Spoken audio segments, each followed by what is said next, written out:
All right, that was the last one. Thank you very much for engaging with us here on the program. We hope to read some of the other comments a bit later on in the program if we have some time. Coming up at 9 o'clock, always on Wednesday, African Perspective. Anchor Aldrin St. Pierre joins us this evening. Good evening, Aldrin. Hi. Good evening. Good to see you. I thought you were going to ask me about Charlotte McLecker. Come on, please do.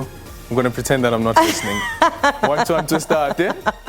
Aldrin, okay, maybe I should ask you how we should be honouring Mom Charlotte McLecker. I was actually about to say that I find the conversation on Charlotte McLecker so fascinating. Yeah. But also the other important part that really doesn't feature a lot that we tried to do early on the show on SAFM is to highlight the spiritual part of her. Right. Because she was part of the founders who brought us the African Methodist Episcopal Church, which is my church, and we have a group of young women who call themselves Amakleke, and that is after the name of Charlotte McLecker. So now the conversation should be, for those at least who believe in Christianity and those who believe in Christ, how then do you take up that legacy that has been left behind by somebody like Charlotte McLecker to also make sure that you use those platforms like the church to advance the gains that have been already made, but also to make sure that we deal with the issue. Struggles of women.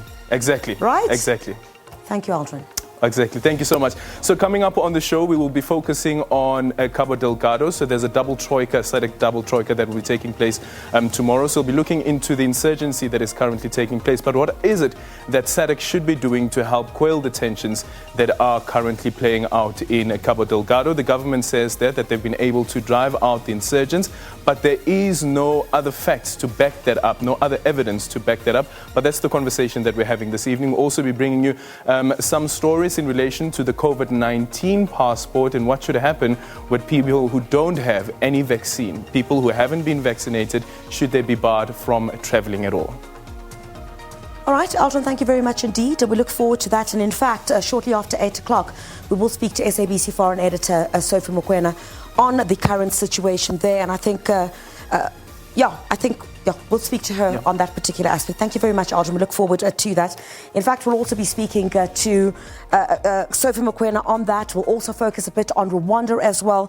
And just to let you know, in case you missed that on our social media, we'll also be speaking to Judge Navi Pillay, who's a former president of the International Criminal Tribunal for Rwanda. All of that coming up after 8 o'clock. But we'll start here. The